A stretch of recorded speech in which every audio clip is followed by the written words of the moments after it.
unplug it, or do you want me to? Sir.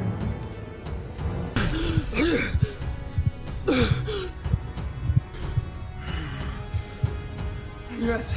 Where's that man? I saw a guy with a crutch on the monitor. You can talk to him upon completion of your mission. Simulation! Captain, this is not a simulation.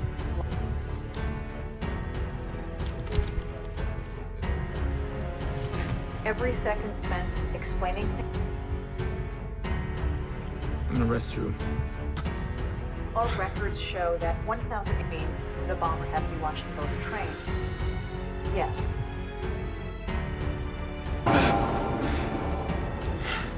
Sorry, don't worry about it. I meant behavior. Not there. But the Hair equipment.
Un homme ouvre les yeux dans un train lancé vers Chicago. Il ne sait pas comment il est arrivé là. Il ne reconnaît pas la femme assise en face de lui. Pourtant, elle lui parle avec la familiarité tranquille de quelqu'un qui poursuit une conversation déjà commencée. Autour d'eux, les passagers lisent, boivent un café, consultent leur téléphone. Le paysage défile derrière les vitres. Tout paraît ordinaire. Et c'est précisément ce qui rend la scène inquiétante. L'homme s'appelle Colter Stevens. Du moins, c'est le nom auquel il répond instinctivement. Dans sa mémoire, il n'est pas un voyageur matinal en route vers le centre-ville, mais un capitaine de l'armée américaine engagé en Afghanistan. Son dernier souvenir est lié à une mission militaire, au bruit d'un hélicoptère, à un monde de poussière et de tension. Rien ne relie cette mémoire au siège qu'il occupe, à cette rame de banlieue, ni à Christina, la jeune femme qu'il appelle Sean comme si ce prénom lui appartenait. Au début, Colter pense à une confusion, peut-être à un choc. Il observe Christina, tente de comprendre ce qu'elle attend de lui, puis cherche des réponses dans les détails les plus simples. Son portefeuille contient les papiers d'un certain Sean Fentress. Quand il entre dans les toilettes et regarde le miroir, ce n'est pas son visage qui lui répond. À la place de Jake Gyllenhaal tel que nous le voyons, le reflet présente un autre homme. À cet instant, le film ne demande plus seulement où se trouve Colter. Il pose une question beaucoup plus dérangeante. Dans quel corps vient-il de se réveiller ? Duncan Jones organise cette ouverture comme un piège qui se referme sans bruit. Il ne donne pas au spectateur davantage d'informations qu'à son personnage. Nous découvrons les sièges, les visages, les habitudes du wagon au même rythme que Colter. Un homme renverse du café. Une contrôleuse passe dans l'allée. Un passager plaisante. Un autre reste absorbé par son écran. Chaque élément semble pouvoir contenir une réponse, mais aucun ne suffit encore à construire la réalité. Puis Colter aperçoit une explosion à l'extérieur. Une seconde plus tard, le train entier est englouti. Il n'a eu que 8 minutes. Colter reprend connaissance dans une capsule sombre, froide, visiblement endommagée. Des sangles le retiennent. Un écran s'allume devant lui, révélant le visage d'une femme en uniforme, la capitaine Colleen Goodwin. Elle lui parle comme s'ils avaient déjà eu cette conversation plusieurs fois. Lui ne comprend rien. Il demande où il se trouve, ce qui est arrivé à son unité, pourquoi il était dans un train. Goodwin, au lieu de répondre franchement, vérifie son état mental à l'aide de questions simples et d'exercices de mémoire. Elle veut qu'il se concentre. Elle veut qu'il se rappelle ce qu'il vient de voir. Cette scène change la nature du film. Quelques secondes plus tôt, nous étions dans un mystère d'identité. Nous entrons maintenant dans une opération militaire dont Colter est à la fois l'agent, le prisonnier et peut-être le matériel expérimental. Goodwin lui annonce sa mission. Un train de banlieue a explosé le matin même près de Chicago. Tous les passagers sont morts. L'attentat n'était qu'une première étape, car le responsable prévoit une seconde attaque, beaucoup plus meurtrière, contre la ville. Colter doit retourner dans les 8 dernières minutes précédant l'explosion et identifier le poseur de bombes. Il ne peut pas sauver les victimes, lui dit-on. Il ne voyage pas réellement dans le passé. Le programme appelé Source Code exploite les dernières traces d'activité cérébrale d'un mort et permet à Colter d'occuper, pendant un court intervalle, la conscience résiduelle de Sean Fentress, l'un des passagers. Selon cette version officielle, ces 8 minutes sont un enregistrement fermé. Une pièce déjà jouée. Colter peut l'explorer, mais pas la réécrire. Le film installe ici sa règle la plus importante, puis commence presque immédiatement à la fragiliser, car Colter ne vit pas cette expérience comme un souvenir passif. Il touche les objets, il change de siège, il interroge les voyageurs, il ressent la douleur, la peur et la chaleur de l'explosion. Christina réagit à ses décisions. Le monde s'adapte à lui. Si tout cela n'est qu'une trace enregistrée, pourquoi semble-t-elle aussi vivante ? Goodwin ne lui laisse pas le temps de développer cette objection. La menace du second attentat impose une urgence absolue. Chaque retour dans le train devient une tentative d'enquête, mais aussi une forme de violence. Colter est projeté dans un monde condamné. Il sait que l'explosion arrive. Il connaît presque le moment exact où le feu traversera les wagons. Pourtant, tous ceux qui l'entourent continuent de parler de leur journée, de leurs projets et de leurs petits problèmes. Pour eux, le futur existe encore. Pour lui, il ne reste qu'un compte à rebours. Lorsqu'il revient dans le train, la répétition n'est pas identique. Les mêmes gestes se produisent, mais Colté les regarde autrement.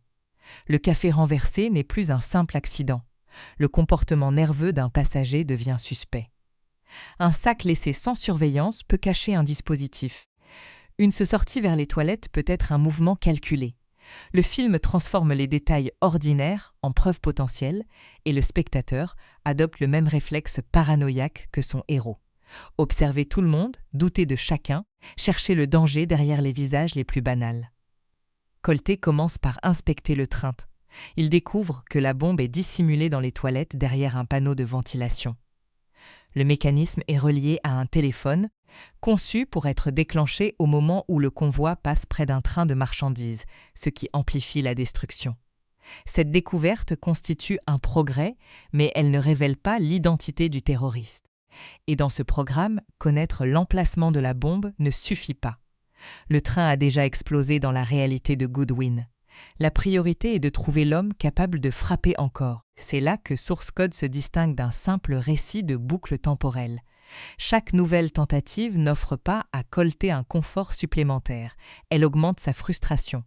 Il apprend le décor, mais pas les intentions. Il peut anticiper les paroles de Christina, éviter un incident, traverser le wagon plus vite, mais l'essentiel continue de lui échapper. Plus il maîtrise les 8 minutes, plus il comprend l'étendue de ce qu'il ignore. Christina, elle, devient rapidement autre chose qu'un visage parmi les victimes. Sa présence stabilise Colté. Elle remarque ses changements d'attitude, ses moments de panique, sa façon de la regarder comme s'il la retrouvait après une longue absence, alors qu'elle croit avoir passé la matinée avec Sean. Pour elle, cet homme se comporte étrangement. Pour lui, elle est la seule personne qui ne lui donne pas d'ordre, ne l'attache pas à une mission et ne traite pas son esprit comme une machine. Cette relation crée le premier conflit profond entre Colté et ses supérieurs. Goodwin affirme que les passagers sont déjà morts, que leurs réactions n'ont donc aucune conséquence réelle. Colté devrait les utiliser comme des éléments de l'enquête, mais il est incapable de les réduire à des données. Il entend leur voix. Il voit leur peur. Il ressent la main de Christine. À chaque explosion, il ne regarde pas une archive se terminer, il meurt avec eux. La capsule où il se réveille après chaque échec devient alors presque aussi mystérieuse que le train. Elle ressemble à un poste de pilotage isolé, mais rien ne permet de comprendre où elle se trouve. Des câbles pendent du plafond. Le métal tremble, le froid s'installe. Par moments, Colté croit distinguer une fuite ou un dysfonctionnement. Il demande à Goodwin de contacter son unité. Il veut parler à son père. Il exige de savoir combien de temps s'est écoulé depuis sa mission en Afghanistan. Les réponses restent vagues, retardées ou détournées. Goodwin n'est pas indifférente. Vera Farmiga lui donne une retenue qui laisse deviner un malaise derrière la discipline. Elle suit un protocole, répète les consignes, ramène toujours Colté vers l'objectif. Pourtant, son regard suggère qu'elle sait quelque chose qu'elle n'a pas le droit de dire. Quand Colté s'agite, elle ne réagit pas comme quelqu'un qui contrôle seulement un soldat désobéissant. Elle semble observer un homme auquel on a déjà retiré beaucoup plus que sa liberté. Au-dessus d'elle se trouve le docteur Rutledge, concepteur du programme. Son intérêt pour Colté paraît purement fonctionnel. Là où Goodwin voit encore une personne, Rutledge voit une possibilité stratégique. Si Source Code permet d'extraire une information des derniers instants d'un mort, alors chaque catastrophe peut devenir une scène d'enquête accessible. La promesse est immense. Mais elle repose sur une question que le film garde volontairement dans l'ombre. Qu'a-t-il fallu faire à Colté pour le transformer en clé humaine de cette technologie ? Pendant que la mission avance, une incohérence obsède le capitaine. Il se souvient d'être vivant en Afghanistan. Goodwin lui parle comme si cette période appartenait déjà au passé. Il demande la date. Il réclame une communication extérieure. Il tente de comprendre pourquoi personne ne veut simplement lui ouvrir la capsule. Plus il insiste, plus le silence de ses supérieurs devient suspect. Le danger, désormais, ne vient donc plus uniquement du terroriste caché dans le train. Il existe un second compte à rebours, invisible celui-là. Colté dispose de 8 minutes pour trouver le poseur de bombes, mais il doit aussi découvrir ce qu'on lui cache avant que la mission ne se termine. Car si Rutledge obtient l'identité recherchée, rien ne garantit qu'il laissera son unique outil expérimental poser davantage de questions. Et lorsque Colté commence enfin à chercher son propre nom dans le monde extérieur, la mission change de sens. Il ne s'agit plus seulement d'empêcher une nouvelle explosion. Il s'agit de savoir si l'homme envoyé encore et encore dans la mort est réellement revenu vivant de la guerre. Au retour suivant, Colté ne perd plus de temps à demander à Christina où il se trouve. Il connaît déjà sa confusion, ses réactions et les petits incidents qui vont traverser le wagon. Il sait qu'une femme renversera son café. Il sait qu'un passager tentera de faire rire les autres. Il sait à quel moment le contrôleur apparaîtra dans l'allée. Cette connaissance lui donne quelques secondes d'avance, mais elle produit aussi une distance étrange entre lui et tous ceux qui l'entourent. Pour les passagers, cette matinée n'a jamais eu lieu auparavant. Pour Colté, elle commence déjà à ressembler à un souvenir usé. Il se dirige rapidement vers les toilettes et retrouve le panneau de ventilation déplacé. Derrière celui-ci, la bombe attend. Le dispositif est compact, suffisamment discret pour échapper à un voyageur ordinaire, mais préparé avec méthode. Un téléphone sert de déclencheur. Les fils, les composants et l'emplacement montrent que l'attentat n'a rien d'un geste improvisé. Celui qui a installé cet engin a étudié le train, le trajet et le moment précis où l'explosion produirait le maximum de dégâts. Colté demande à Goodwin de l'aider à désamorcer la bombe, oubliant un instant qu'elle ne peut pas lui répondre directement pendant la projection. Il examine le téléphone, hésite à débrancher un fil, puis comprend que neutraliser l'engin n'est pas l'objectif principal. Dans la réalité extérieure, le train a déjà été détruit. Même si Colté arrête cette explosion à l'intérieur du source code, le terroriste reste libre de lancer la seconde attaque. Il doit donc trouver un visage. L'ordre paraît simple, mais le wagon contient des dizaines de personnes et il ne dispose d'aucun profil précis. Goodwin lui a expliqué que le responsable se trouve probablement parmi les passagers. Il a eu besoin d'outils pour ouvrir le panneau, installer la bombe et dissimuler ses traces. Colté cherche donc une sacoche assez grande, des gants, un tournevis, une lampe ou tout objet pouvant relier un voyageur au dispositif. À partir de cet instant, le film installe une méfiance presque physique. Chaque sac devient suspect. Chaque téléphone peut être le détonateur. Chaque personne qui évite son regard semble dissimuler quelque chose. Colté avance entre les sièges en étudiant les mains, les vêtements et les bagages. Il ne connaît pas leur nom. Il ignore leur destination. Il ne voit que des comportements fragmentés, et son esprit militaire tente de transformer ces fragments en menaces identifiables. Mais une enquête menée dans l'urgence peut facilement devenir une machine à confirmer ses propres peurs. Un homme attire son attention parce qu'il vient de sortir des toilettes et paraît nerveux. Son apparence, son silence et sa volonté de descendre au prochain arrêt suffisent à éveiller les soupçons de Colté. Il établit aussitôt un lien entre cet inconnu et la bombe, moins à partir d'une preuve qu'à partir d'une image préconçue du coupable. Le capitaine le suit lorsque le train s'arrête.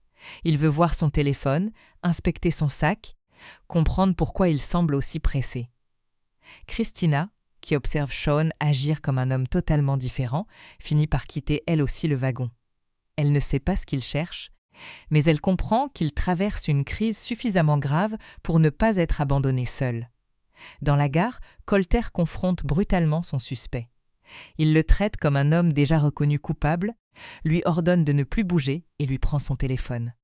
La scène est tendue, mais elle révèle surtout la faiblesse de sa méthode. Le téléphone ne contient rien d'utile. L'homme n'est pas un terroriste. Sa nervosité n'était pas une preuve, seulement un détail interprété sous la pression. Puis l'explosion retentit au loin. Le train vient d'être détruit sans eux. Pour la première fois, Colté a réussi à sortir Christina de la zone de l'attentat. Elle est vivante, debout devant lui, bouleversée par la colonne de fumée qui s'élève derrière la gare. La situation semble contredire tout ce que Rutledge a affirmé. Le passé devait être fermé. Les victimes étaient censées être condamnées. Pourtant, Christina respire encore. Colté n'a que quelques secondes pour comprendre ce que cette survie signifie. Distrait par l'explosion, il ne voit pas le train express qui traverse la voie. Le choc le tue avant qu'il puisse protéger Christina ou tester la durée réelle de cette nouvelle situation. Lorsqu'il se réveille dans la capsule, il ne revient pas comme un agent ayant simplement échoué à identifier sa cible. Il revient avec une certitude, il a changé le déroulement des 8 minutes. Christina n'était plus dans le wagon au moment de l'explosion. Elle avait survécu à l'attentat. Rutledge rejette immédiatement cette interprétation. Il explique que cette survie ne s'est produite qu'à l'intérieur du source code. La Christina du monde réel est morte avec les autres passagers. Ce que Colter a vécu n'était qu'une variation dans l'espace mental généré à partir des souvenirs de Sean Fentress. Mais cette explication ne satisfait plus Colter. Une mémoire ne devrait pas inventer librement les réactions d'une personne. Un simple enregistrement ne devrait pas permettre de quitter le train, de changer la position d'un voyageur ou de créer une confrontation qui n'a jamais eu lieu. Et surtout, une trace cérébrale appartenant à Sean ne devrait pas contenir des informations situées hors de son champ de perception. Colter commence à comprendre que Rutledge ne décrit peut-être pas la véritable nature de sa création. Le scientifique affirme que le source code ne remonte pas le temps. Il parle d'une réaffectation temporelle, d'un accès à une réalité construite à partir des 8 dernières minutes de mémoire. Les mots sont techniques, presque rassurants. Pourtant, derrière ce vocabulaire, personne ne peut expliquer clairement pourquoi le monde continue de réagir aux décisions de Colter. Rutledge ne semble d'ailleurs pas très intéressé par cette question. Pour lui, le programme fonctionne parce qu'il produit des renseignements exploitables. La théorie peut rester imparfaite tant que le résultat permet d'arrêter le terroriste. La possibilité que Colter entre réellement dans une autre ligne temporelle représente une complication philosophique dont le scientifique ne veut pas s'occuper. Goodwin, elle, écoute. Quand Colter affirme avoir sauvé Christina, elle lui répond que cette femme est morte dans le train. Elle possède son nom complet, son âge et son dossier. Elle peut lui présenter une réalité administrative dans laquelle Christina Warren n'est déjà plus qu'une victime parmi d'autres. Mais son ton manque de la froideur absolue de Rutledge. Une partie d'elle semble comprendre que, pour Colter, la femme du train n'est pas une photographie dans un fichier. Elle est la dernière personne à l'avoir vue vivant. Cette idée commence à modifier le comportement de Colter pendant les boucles. Au départ, Christina était une source d'information. Elle connaissait Sean, voyageait régulièrement avec lui et pouvait identifier certains passagers habituels. Désormais, elle représente aussi une preuve. Tant qu'elle peut agir différemment, tant qu'elle peut quitter le train ou répondre à une question qu'on ne lui avait jamais posée, le monde du source code ne peut pas être réduit à une vidéo déjà enregistrée. Colter retourne donc dans le wagon avec 2 missions concurrentes. La mission officielle consiste à trouver le terroriste. La seconde, plus personnelle, consiste à tester les limites du programme.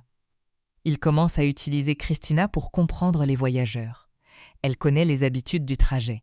Elle reconnaît les personnes qu'elle voit régulièrement et remarque ceux qui ne sont pas à leur place. Elle peut lui dire qui descend à quel arrêt, qui prend habituellement le même siège ou qui semble se comporter différemment ce matin-là. Mais Christina ne possède aucune conscience des boucles précédentes. Chaque retour efface la confiance construite entre eux. 1 minute, elle l'aide parce qu'il lui paraît sincère. Lors de la tentative suivante, elle le trouve inquiétant. Colter doit sans cesse recommencer la relation, retrouver les mots capables de la convaincre et accepter que les moments importants qu'ils viennent de partager n'existent plus pour elle. Ce décalage donne à leurs échanges une tristesse que Christina ne peut pas encore comprendre. Colter sait qu'elle va mourir. Il connaît déjà son expression au moment de l'explosion. Il a senti sa présence dans la gare lorsqu'il croyait l'avoir sauvée. Elle, en revanche, voit seulement Sean Fentress lui parler avec une intensité inexplicable. Lorsqu'elle lui demande pourquoi il la regarde ainsi, il ne peut pas répondre honnêtement. Comment lui expliquer qu'il se souvient de plusieurs versions d'elle? Comment lui dire qu'il l'a vue mourir, survivre, puis disparaître lorsque sa propre conscience a été arrachée à cette réalité? La répétition lui offre également une méthode plus efficace pour observer les passagers. Il sait maintenant qu'une personne nerveuse n'est pas forcément coupable. Il commence à distinguer les comportements récurrents des anomalies véritables. Un homme parle fort au téléphone, mais répète exactement la même conversation à chaque boucle. Un autre surveille constamment l'heure, mais uniquement parce qu'il craint d'arriver en retard. Certains cachent des secrets, bien sûr, mais tous les secrets ne conduisent pas à une bombe. Le film joue habilement avec cette confusion. Dans un train rempli d'inconnus, presque chacun peut paraître dangereux lorsqu'on l'observe sans contexte. Un sac fermé, une mauvaise humeur, un appel interrompu ou un regard fuyant peuvent devenir des indices. Pourtant, le terroriste n'a aucune raison de se comporter comme le coupable attendu par Colter. Il a préparé son attaque, il connaît son plan. La personne la plus calme du wagon pourrait être la plus dangereuse. La véritable difficulté n'est donc pas de repérer quelqu'un qui a peur. C'est de trouver celui qui n'a aucune raison d'avoir peur parce qu'il sait qu'il ne sera plus dans le train au moment de l'explosion. Goodwin transmet une nouvelle consigne. Le poseur de bombes a probablement quitté le convoi avant sa destruction. Colter doit examiner les passagers qui descendent aux arrêts précédents, observer leurs bagages et vérifier leur téléphone. La fenêtre d'enquête se rétrécit. Le coupable se trouve quelque part dans la routine qu'il commence à connaître par cœur. Pendant ce temps, la seconde menace se rapproche dans le monde réel. Les autorités pensent que l'explosion du train est un avertissement ou une diversion. Une attaque de plus grande ampleur pourrait frapper Chicago avant la fin de la journée. Chaque minute passée à discuter de la nature du source code réduit le temps disponible pour prévenir cette catastrophe. Rutledge utilise cette urgence pour maintenir Colter sous contrôle. Il lui rappelle que des millions de vies peuvent dépendre de sa coopération. Tout questionnement sur Christina, Sean ou la capsule est présenté comme une distraction égoïste. Colter doit remplir sa mission avant d'obtenir des réponses. Mais quelque chose se fissure dans cette logique. Un soldat obéit parce qu'il connaît son unité, son commandement et le but de son opération. Colter, lui, ne sait même plus où se trouve son corps. Il ne peut pas confirmer la date. Il ne peut pas parler à son père. Personne n'accepte de lui expliquer comment il a quitté l'Afghanistan pour devenir l'occupant involontaire de la mémoire d'un mort. Alors, à la prochaine boucle, il ne se contente plus de chercher dans les sacs des passagers. Il cherche un moyen de communiquer avec l'extérieur. Dans le téléphone de Christina, dans les informations disponibles sur le réseau, dans tout appareil capable d'atteindre le monde au-delà du train, une réponse doit exister. Colter connaît son propre nom. Il connaît son grade et son unité. Quelques recherches devraient suffire à prouver qu'il est toujours en service. Mais lorsqu'il demande à Christina de chercher le capitaine Colter Stevens, le résultat ne ressemble pas à une preuve de vie. Il ressemble à une annonce de décès. La découverte de la bombe aurait dû simplifier la mission. Elle produit l'effet inverse. Colter connaît désormais l'emplacement de l'engin, son système de déclenchement et le moment prévu pour l'explosion. Pourtant, le visage du responsable reste invisible. Chaque retour dans le train lui apporte davantage de maîtrise sur le décor, mais cette maîtrise ne fait qu'élargir le nombre de possibilités. Le terroriste peut être n'importe qui. Rutledge décide alors d'accélérer l'opération. Dans un compartiment réservé au personnel du train se trouve un coffre contenant une arme. Colter reçoit l'autorisation de s'en servir. Le changement est important. On ne lui demande plus seulement d'observer. On lui permet maintenant d'utiliser la force contre des personnes que le programme présente pourtant comme déjà mortes. Cette contradiction révèle la brutalité de la logique de Rutledge. Si les passagers ne sont que des projections sans avenir, rien de ce que Colter leur fait ne devrait avoir d'importance. Il peut les menacer, les frapper ou les terroriser à condition d'extraire une information utile. Le source code devient ainsi un espace où la morale ordinaire serait suspendue, comme si l'absence de conséquences dans la réalité principale transformait toute violence en simple procédure. Mais Colter ne parvient pas à adopter cette distance. Lorsqu'il revient dans le train, Christina l'accueille encore avec la même phrase, le même sourire et la même confiance accordée à Sean. Il connaît maintenant plusieurs versions de leur matinée. Dans certaines, elle s'éloigne de lui avec inquiétude. Dans d'autres, elle accepte de le suivre hors du wagon. Chaque boucle recrée une relation différente et pourtant quelque chose demeure constant. Elle essaie de comprendre cet homme avant de le condamner. Colter tente de gagner rapidement sa confiance en anticipant ses paroles. Il sait qu'elle a quitté son travail et envisage une nouvelle orientation. Il connaît l'appel qu'elle va recevoir. Il peut prédire le café renversé quelques secondes avant l'accident. Christina commence par rire, puis son amusement laisse place à une inquiétude réelle. Sean ne devrait pas être capable de prévoir chaque geste du wagon. Il lui demande alors si elle lui ferait confiance s'il se comportait d'une manière étrange, peut-être même dangereuse. Sa réponse est honnête. Probablement pas. Cette franchise le fait sourire, car elle confirme ce qui l'attire déjà chez elle. Christina ne lui promet rien par facilité. Elle ne prétend pas comprendre. Elle regarde son comportement, mesure le risque et décide par elle-même. Dans un univers où Goodwin et Rutledge contrôlent chaque information, cette honnêteté devient presque un refuge. Colté se dirige ensuite vers le compartiment du personnel pour récupérer l'arme. Mais connaître l'existence du coffre ne signifie pas pouvoir l'ouvrir discrètement. Son agitation attire l'attention. Il est intercepté et blessé au cours de sa tentative. Quand il revient vers Christina en sang, son comportement ne ressemble plus à une crise passagère. Aux yeux des voyageurs, Sean vient d'essayer de voler une arme dans un train. Christina veut appeler des secours. Colté, lui, ne pense déjà plus à sa blessure. Il lui demande son téléphone. Elle refuse d'abord. Tout ce qu'elle voit devrait l'inciter à s'éloigner de lui. Il a fouillé les affaires des autres passagers, provoqué des confrontations et tenté d'accéder à une arme. Pourtant, lorsqu'il lui demande ce qu'elle ferait s'il ne lui restait qu'une minute à vivre, son attitude change. Colté répond à sa propre question. Il appellerait son père. Il voudrait entendre sa voix, lui présenter ses excuses et lui dire ce qu'il n'a pas eu le courage d'exprimer auparavant. Cette confession dévoile la blessure qu'il dissimulait derrière sa discipline militaire. Avant son dernier départ pour l'Afghanistan, Colté s'est disputé avec son père. Leur dernière conversation s'est terminée dans la colère. Depuis son réveil dans la capsule, il réclame un appel, mais ses supérieurs repoussent toujours sa demande.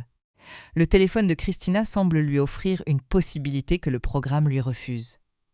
Il n'a cependant pas encore assez de temps. L'explosion approche et la boucle s'effondre avant qu'il puisse réparer cette relation.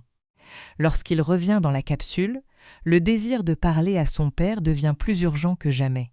Il ne s'agit plus d'un simple confort accordé à un soldat entre deux missions. Colté commence à sentir qu'on l'empêche volontairement d'établir un contact avec sa propre vie. Rutledge lui promet vaguement qu'un appel sera peut-être organisé plus tard, toujours plus tard, après l'identification du terroriste, après la prévention de la seconde attaque, après l'accomplissement de tout ce que le programme exige de lui.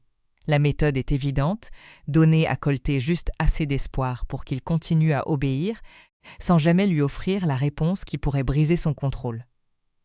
Rutledge recentre la recherche sur le matériel utilisé pour installer la bombe.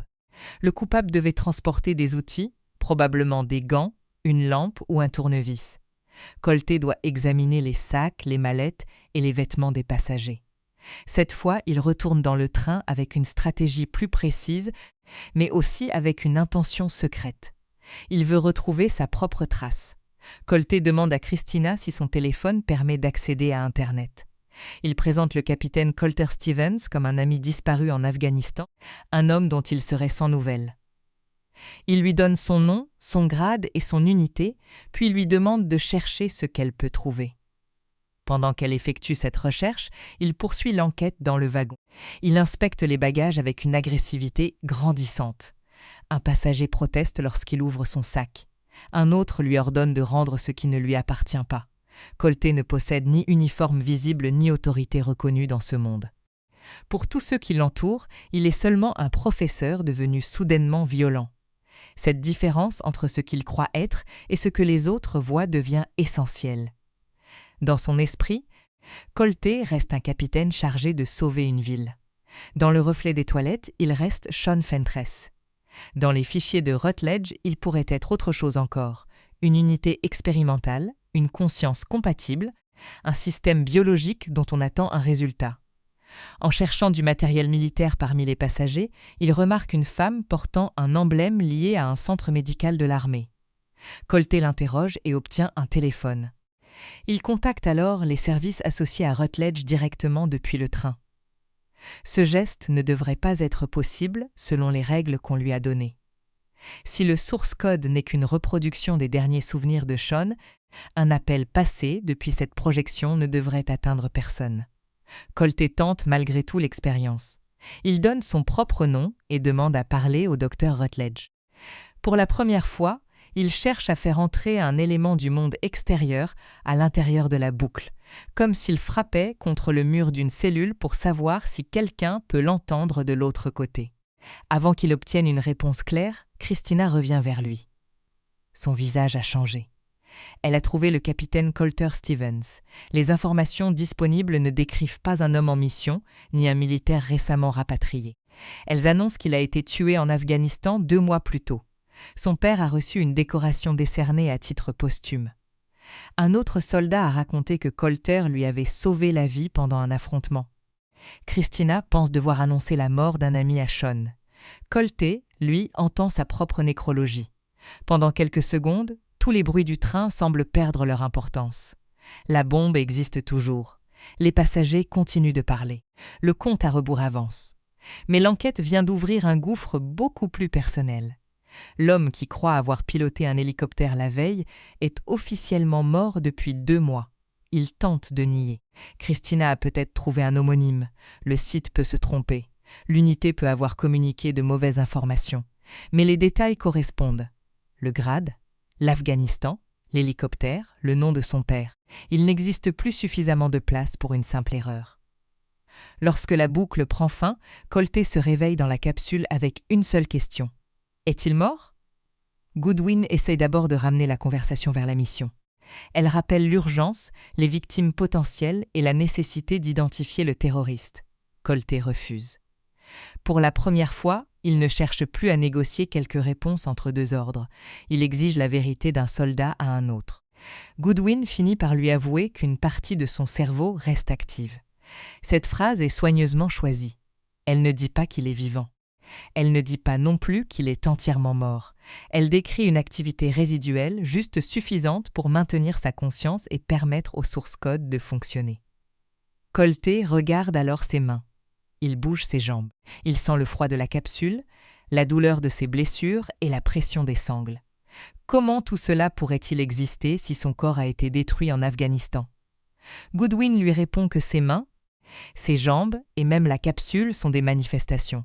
Son esprit fabrique une forme cohérente pour comprendre son état. La chambre métallique dans laquelle il croit être enfermé n'est pas un lieu réel. Elle est une architecture mentale, un décor construit autour d'une conscience incapable d'accepter ce qu'il reste réellement de son corps.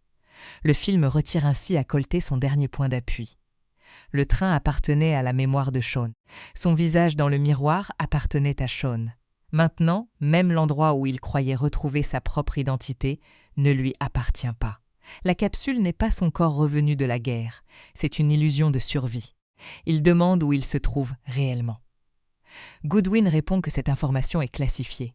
Derrière son écran, elle semble mesurer la cruauté de cette réponse. Colter vient d'apprendre que le monde le considère comme mort, que son corps visible n'existe pas et que ses sensations sont produites par son cerveau.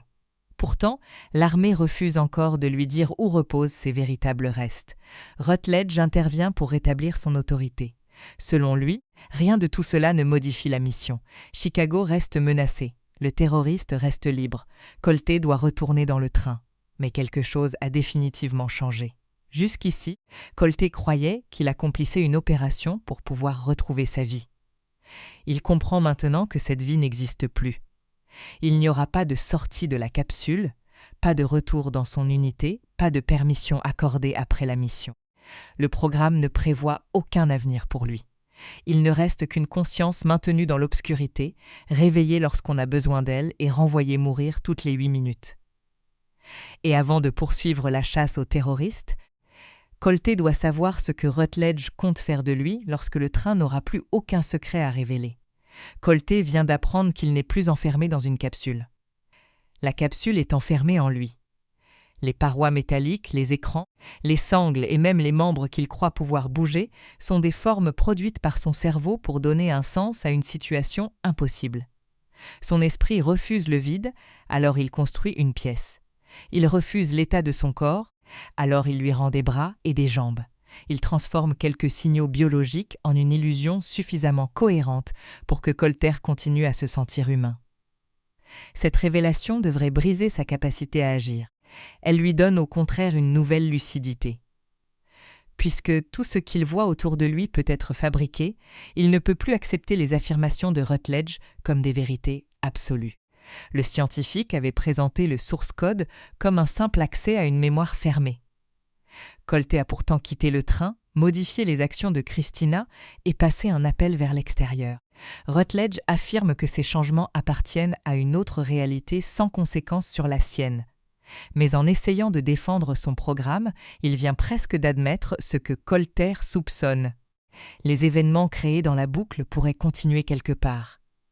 Pour Rutledge, cette possibilité ne change rien. Colter n'est qu'une aiguille que l'on replace au même point d'une horloge.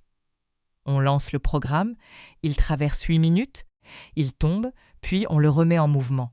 Sa fonction commence avec l'activation du source code et se termine lorsqu'il rapporte une information. La comparaison paraît scientifique, propre et rationnelle. Elle efface simplement le fait que cette aiguille souffre. Colter rappelle qu'il ressent chaque mort. Il ne revient pas d'une projection comme on sort d'une simulation. Il brûle dans le train. Il est frappé, écrasé ou projeté contre les parois. Il voit Christina mourir devant lui. Chaque réinitialisation efface les conséquences physiques, mais elle ne supprime pas sa mémoire de la douleur. Rutledge considère cette souffrance comme le prix d'une technologie révolutionnaire. Le programme, lui assure-t-il, a reçu l'autorisation nécessaire. La participation de Colter aurait été examinée par une juridiction militaire. Le scientifique présente même son état comme une forme de privilège. Beaucoup de soldats préféreraient continuer à servir leur pays plutôt que disparaître entièrement. L'argument provoque chez Colter une colère froide. Rutledge parle du service militaire sans avoir connu le terrain. Les tirs ni la peur de perdre les hommes placés sous sa responsabilité. Il présente l'obéissance comme une ressource infinie, disponible même après la destruction du corps. Colter lui demande alors s'il a déjà combattu. Rutledge refuse de répondre, jugeant la question sans rapport avec la mission. Mais pour Colter, elle contient tout le problème. Seul un homme éloigné de la guerre peut imaginer qu'un soldat accepterait volontiers de mourir encore et encore parce que son pays l'exige. Servir implique un sacrifice. Cela ne signifie pas renoncer pour toujours au droit de choisir. Colter a déjà donné sa vie. Une mort devrait suffire. Cette phrase atteint enfin le point que Rutledge cherchait à éviter. Le capitaine ne réclame plus sa libération, car il sait qu'aucune vie normale ne l'attend derrière la porte. Il demande que son existence artificielle prenne fin lorsque la mission sera accomplie. Rutledge hésite à peine avant d'accepter.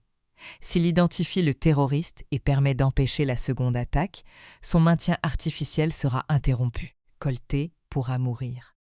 La promesse ressemble à un acte de compassion, mais elle fonctionne aussi comme un nouveau contrat. Rutledge transforme le dernier souhait d'un homme en récompense opérationnelle. Même la mort doit être méritée. Puis le scientifique révèle sa véritable vision du programme.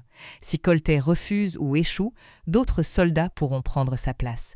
L'armée possède forcément des blessés dont l'état neurologique correspond aux critères du source code. Certains, affirme-t-il, considéreraient cette participation comme un honneur. Colter comprend alors qu'il n'est pas uniquement la victime d'une expérience exceptionnelle. Il est le premier modèle d'un système que Rutledge veut reproduire. Si le programme fonctionne aujourd'hui, d'autres consciences mutilées pourront être conservées, réveillées et envoyées dans les derniers instants des morts chaque fois qu'une catastrophe exigera des réponses. Goodwin écoute cet échange sans intervenir. Pourtant, son silence n'est plus neutre. Elle a suivi les ordres depuis le début, mais elle voit maintenant clairement la différence entre ce que Rutledge appelle une arme et l'homme qui lui parle depuis l'écran. Le scientifique ordonne une nouvelle projection immédiate. Plus de repos, plus de discussion. Les pilotes du système rechargent les paramètres, tandis que Rutledge rappelle que près de 2 millions de personnes pourraient être menacées à Chicago. Il accuse subtilement Colter de privilégier son propre sort à celui de la population. Cette pression fonctionne, car sauver des vies reste au centre de l'identité du capitaine. Rutledge le sait. Il utilise son sens du devoir comme une chaîne. Colter retourne dans le train épuisé. L'environnement familier ne lui offre plus aucun repère rassurant. La voix de Christina, le bruit des roues et les annonces du conducteur sont devenus les éléments d'une torture répétitive. Il connaît la chaleur de la lumière sur les sièges, la trajectoire du café renversé et les paroles du comédien qui essaie de distraire le wagon. Tous ces détails pourraient sembler rassurants. Ils annoncent seulement l'arrivée de l'explosion. Cette fois, la fatigue détruit presque sa capacité de réflexion. Des centaines de personnes ont traversé son champ de vision. Certaines transportent des ordinateurs, d'autres des sacs de sport, des mallettes ou des outils. Il ne dispose d'aucune certitude. Chaque erreur lui coûte une nouvelle mort. Quand il revient sans réponse, Rutledge exige qu'il recommence. Peu importe ce qu'il fait aux passagers, insiste-t-il. Ils sont déjà morts. Colté peut les menacer, les brutaliser ou utiliser l'arme du train s'il le faut. Le seul objectif est de produire un renseignement exploitable. Pour Colté, cette consigne prouve encore une fois que le programme ne comprend pas l'être humain qu'il utilise. Il n'est pas incapable de violence, il a été formé pour combattre.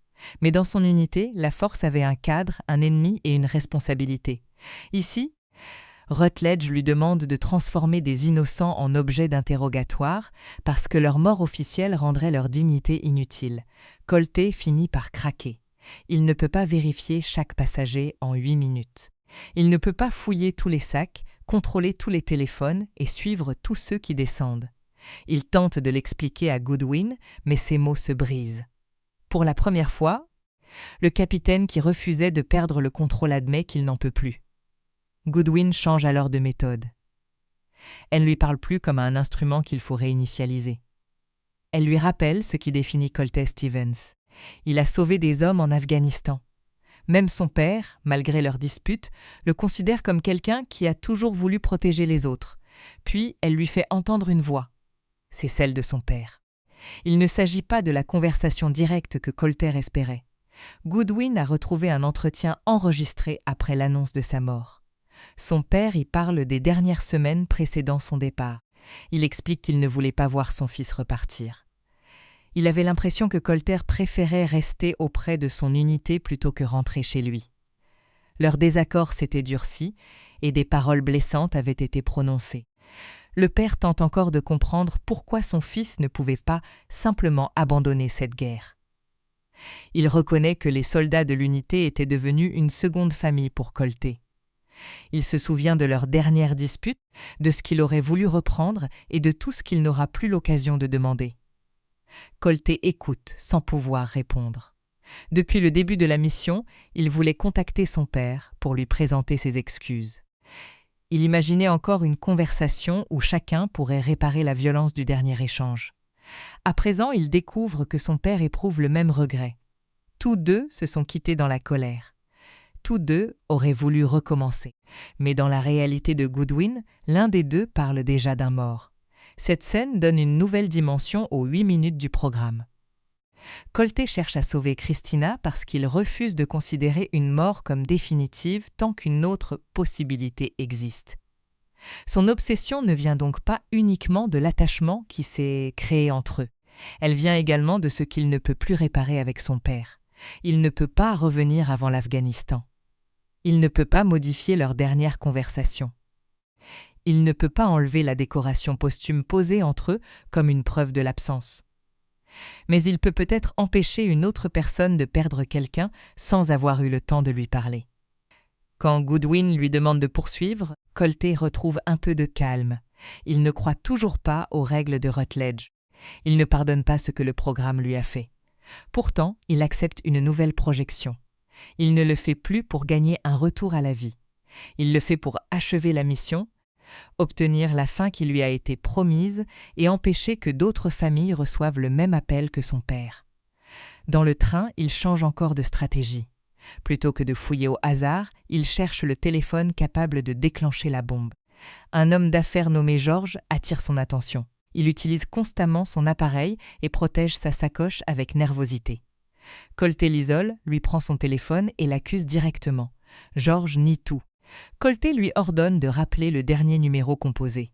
Il s'attend à entendre sonner le détonateur dissimulé dans les toilettes. Au lieu de cela, la sonnerie retentit auprès de l'épouse de George, à l'autre bout de la ligne. Encore une erreur. Colté baisse son arme, honteux d'avoir transformé un homme ordinaire en coupable. Il s'excuse. Autour de lui, le wagon réagit avec peur et incompréhension. Il ne reste presque plus de temps. Puis un geste minuscule attire son regard. Un voyageur qui s'apprête à descendre a laissé tomber son portefeuille. Un autre passager le ramasse et le lui rend. L'homme semble soulagé, mais Colter se souvient soudain d'un détail observé dans plusieurs boucles. Ce portefeuille n'est peut-être pas tombé par accident. Il a peut-être été abandonné volontairement. À l'intérieur se trouve un nom. Derek Frost. Derek Frost n'avait pas perdu son portefeuille. Il l'avait laissé tomber. Le geste paraît insignifiant. Un objet glisse d'une poche, un passager serviable le ramasse et le rend à son propriétaire. Dans les premières boucles, Colter n'avait aucune raison d'y prêter attention. Le wagon débordait déjà de sacs suspects, de téléphones actifs et de comportements difficiles à interpréter. Mais après avoir vu les mêmes secondes se répéter, il comprend que cet incident ne correspond pas à une maladresse ordinaire. Frost voulait abandonner une preuve de son identité dans le train. Si son portefeuille restait parmi les débris, les autorités pourraient conclure qu'il faisait partie des victimes. Son nom apparaîtrait sur la liste des morts, pendant que lui quitterait la gare sans être immédiatement recherché. L'explosion deviendrait simultanément son crime et son alibi. Cette découverte change entièrement l'enquête. Jusqu'ici, Colter cherchait celui dont le comportement trahissait la peur ou la nervosité. Frost ne semble pourtant ni agité ni pressé. Il agit avec la tranquillité d'un homme qui connaît déjà le résultat. Il sait où se trouve la bombe. Il sait quand elle explosera. Il sait surtout qu'il ne sera plus à bord à ce moment-là. Colter ouvre le portefeuille et examine le permis de conduire. Le visage correspond au passager qui s'éloigne. Le nom est désormais fixé dans sa mémoire. Derek Frost. Il descend du train derrière lui. Christina remarque immédiatement son départ. Elle croit encore que Sean traverse une crise, mais son inquiétude l'emporte sur la prudence. Elle le suit sur le quai, l'appelle et tente de comprendre pourquoi il poursuit un inconnu. Colter voudrait la renvoyer dans le train, puis se rappelle que le train est condamné. Il lui demande de rester à distance, sans pouvoir lui expliquer que chaque direction disponible mène vers un danger différent. Frost avance vers le parking de la gare de Glenbrook. Sa démarche ne contient aucune panique. Il ne regarde pas derrière lui comme un homme poursuivi. Il rejoint une camionnette blanche stationnée à l'écart, ouvre une porte et commence à préparer son départ. Colter l'observe quelques secondes avant d'approcher. La camionnette fournit immédiatement ce qu'il cherchait depuis le début. Une destination, un véhicule et une seconde menace concrète. À l'intérieur se trouve un dispositif bien plus dangereux que la bombe du train. L'engin n'est pas destiné à tuer quelques centaines de voyageurs. Il doit frapper Chicago et transformer le premier attentat en simple prélude. Le train n'était donc pas l'objectif principal. Il servait à démontrer la capacité de Frost à détourner les forces de sécurité et à produire la panique nécessaire avant une attaque d'une autre ampleur. Pendant que les secours convergeraient vers les voies détruites, la camionnette pourrait entrer dans la ville avec son dispositif radioactif. Colter vient de trouver ce que Rutledge craignait, mais il ne possède encore aucun moyen de transmettre l'information. Goodwin ne peut l'entendre que lorsqu'il revient dans la capsule. Pour rapporter le nom, le véhicule, la gare et l'immatriculation, Colter doit survivre suffisamment longtemps pour tout mémoriser. Il approche Frost en gardant son arme prête. Le terroriste comprend rapidement que l'homme devant lui n'est pas Sean Fentress tel qu'il l'avait observé auparavant. Colter connaît son nom, son portefeuille et l'existence de la bombe. Frost ne peut pas savoir comment un professeur ordinaire a découvert son plan, mais il ne perd pas de temps à poser des questions inutiles. Colter exige de connaître sa prochaine cible. Frost feint l'incompréhension, puis cherche une ouverture. Il sait que le train va exploser dans quelques instants. Il lui suffit de gagner du temps, de retenir Colter près de la camionnette et d'attendre que le chaos efface les preuves. Christina arrive derrière eux. Sa présence détruit l'équilibre déjà fragile de la confrontation. Colter détourne son attention une fraction de seconde pour lui demander de partir. Frost profite de ce moment. Il récupère son arme et tire. Christina est touchée. Elle s'effondre avant même d'avoir compris qui se trouvait devant elle. Pour elle, la matinée avait commencé par une conversation avec Sean. Quelques minutes plus tard, elle meurt sur le parking d'une gare, victime d'un homme dont elle ignorait jusqu'à l'existence. Colté tente de riposter, mais il est lui aussi blessé. La douleur le projette au sol. Frost s'approche, récupère l'avantage et observe son adversaire avec une curiosité presque calme. Il veut savoir qui est réellement cet homme. Le permis trouvé dans le portefeuille de Sean lui indique un professeur d'histoire. Pourtant, l'homme qui vient de le suivre, de trouver sa bombe et de manier une arme possède clairement une autre formation. Colté refuse de lui offrir une explication. À la place, il lui demande pourquoi. Pourquoi détruire le train? Pourquoi préparer une arme capable de tuer une partie de Chicago? Pourquoi transformer des inconnus en combustible pour une idée? La réponse de Frost tient dans une vision du monde profondément nihiliste. Pour lui, la société est déjà condamnée.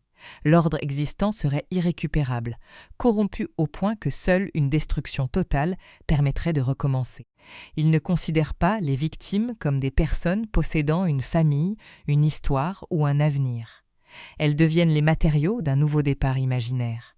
Frost prétend vouloir reconstruire. Il ne sait produire que des ruines. Le film ne lui accorde ni grandeur ni complexité héroïque.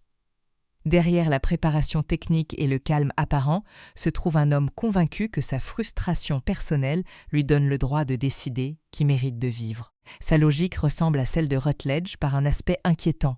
Tous deux réduisent les individus à leur utilité dans un projet plus vaste. Rutledge sacrifie Colté au nom de la sécurité.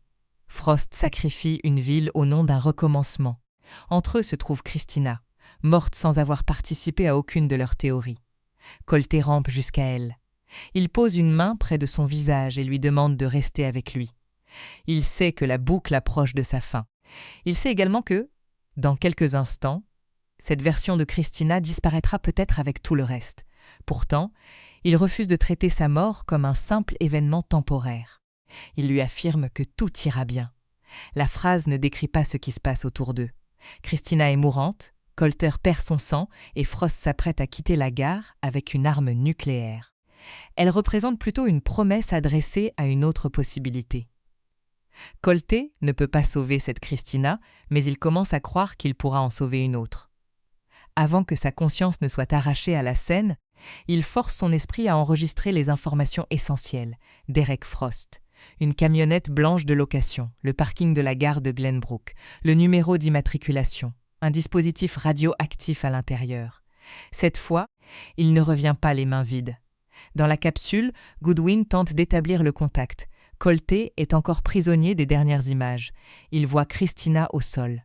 Il entend peut-être encore sa respiration. Pendant quelques secondes, la mission et la réalité se superposent. Goodwin doit répéter son nom avant qu'il comprenne qu'il est revenu. Puis, il rapporte les faits. Le terroriste s'appelle Derek Frost. Il se dirige vers une camionnette blanche stationnée à Glenbrook. Colté fournit l'immatriculation et précise qu'une seconde bombe se trouve dans le véhicule. Ce dispositif contient des matières radioactives et doit être intercepté avant d'atteindre Chicago. Goodwin transmet immédiatement les informations. Dans le centre de commandement, la tension change de nature. Les hypothèses deviennent des coordonnées. Les équipes de sécurité peuvent rechercher un homme, suivre un véhicule et bloquer une route. Jusqu'ici, les autorités attendaient qu'un terroriste invisible révèle sa prochaine cible. Colté vient de leur donner la possibilité d'agir avant lui. Rutledge comprend que son expérience a réussi.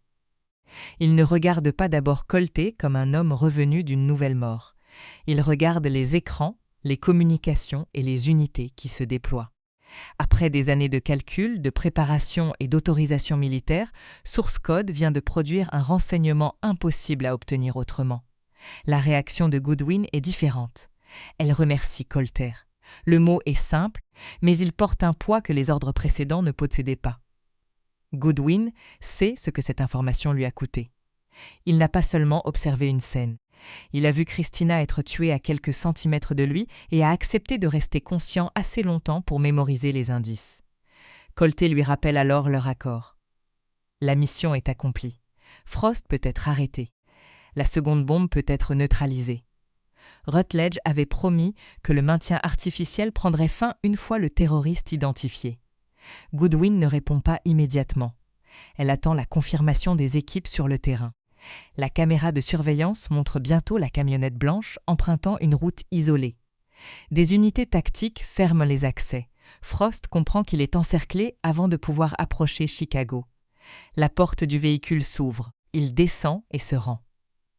La police découvre ensuite des éléments confirmant la préparation de ces attaques, notamment un laboratoire installé sur sa propriété et des messages antigouvernementaux publiés en ligne. Le profil de l'homme rejoint enfin le visage donné par Colter. La menace est neutralisée. Dans la réalité principale, le train reste détruit.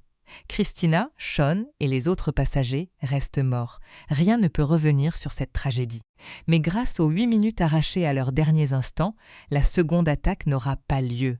Des milliers, peut-être des millions de personnes poursuivront leur journée, sans jamais savoir qu'un soldat officiellement mort les a sauvés depuis une pièce qui n'existe que dans son esprit. Rutledge reçoit les félicitations de ses supérieurs. Source Code est déclaré opérationnel. Le programme n'est plus une expérience incertaine. Il vient de devenir une arme stratégique. Pour Colter, cependant, le succès signifie autre chose. Le contrat est rempli. Il attend maintenant le silence définitif qu'on lui avait promis.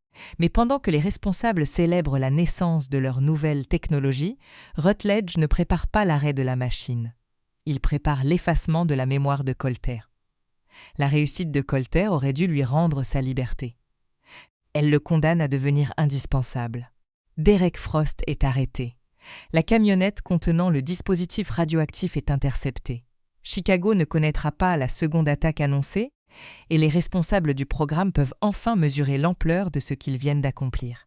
Sans source code, la police aurait découvert le plan de Frost trop tard. Avec Colter, elle a obtenu le nom du terroriste, son véhicule, son emplacement et la nature de son arme avant qu'il puisse frapper. Rutledge ne voit donc aucune raison de détruire un outil aussi efficace. Colter lui rappelle pourtant leur accord. Il a rempli sa mission.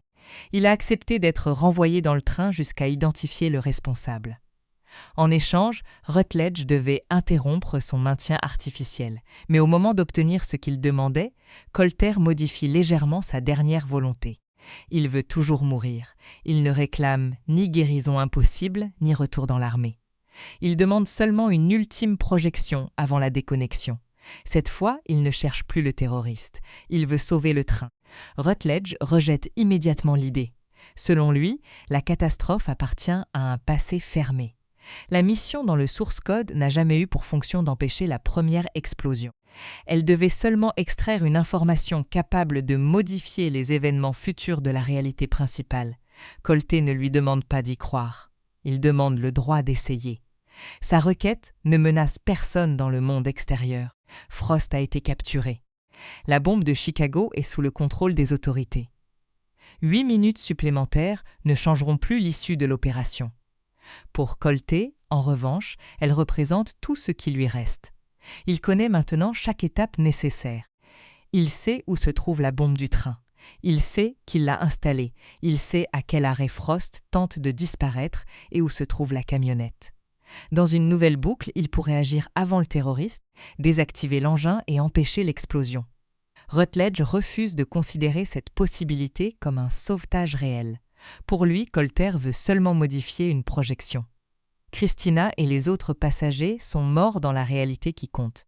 Leurs doubles à l'intérieur du source code ne sont que des ombres produites par l'activité résiduelle de Sean Fontress, mais le mot réel a perdu sa stabilité. La capsule de Colter paraissait réelle jusqu'à ce que Goodwin lui révèle qu'elle était une manifestation. Son corps intact paraissait réel jusqu'à ce qu'il apprenne qu'il n'existait plus sous cette forme.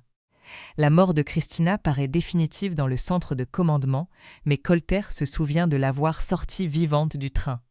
À chaque étape, Rutledge a défini la réalité selon les limites de sa propre théorie, puis les événements ont dépassé cette théorie.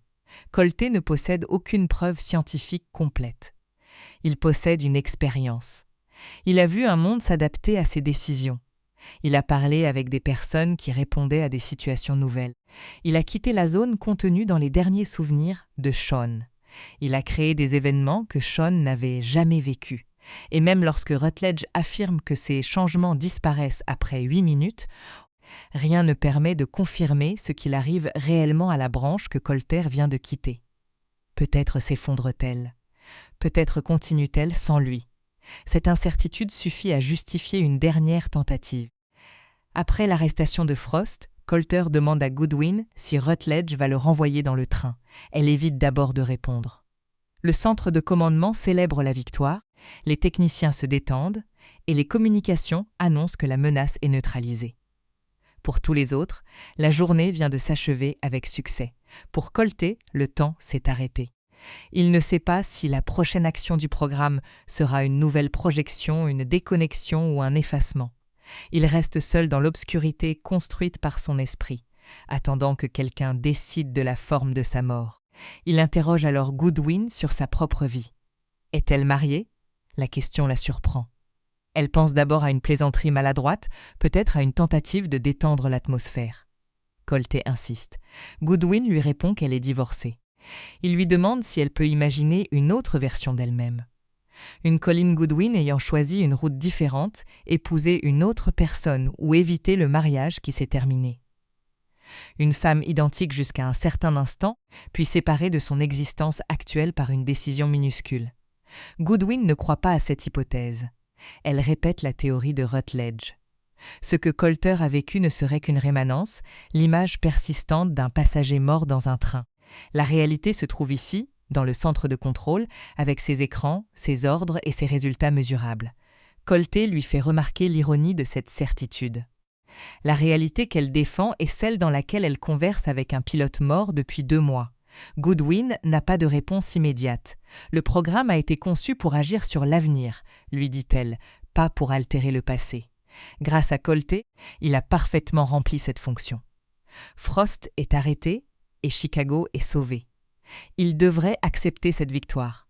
Colter comprend alors qu'il a peut-être commis une erreur lors de ses tentatives précédentes.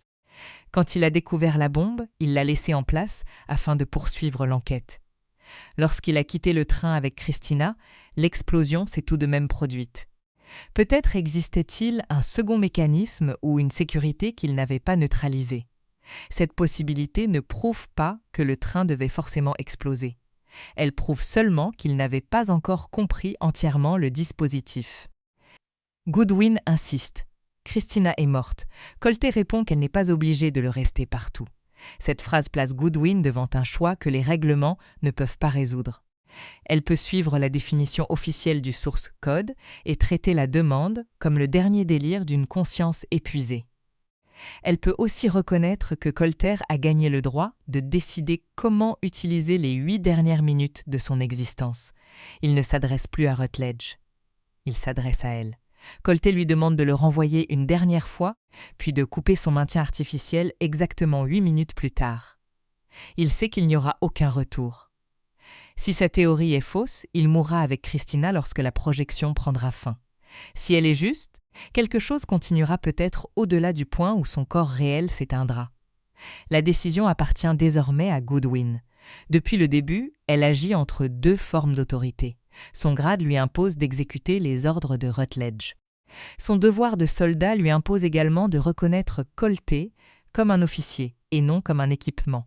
Tant que l'attentat menaçait Chicago, elle pouvait justifier son obéissance par le nombre de vies en danger. Cette justification vient de disparaître. Il ne reste que la promesse faite à un homme. Goodwin avertit Colter qu'elle interrompra réellement son maintien artificiel à la fin des 8 minutes. Il ne se réveillera plus dans la capsule. Il n'existera aucune possibilité de changer d'avis après le lancement. Colter accepte. Il affirme qu'il va sauver Christina.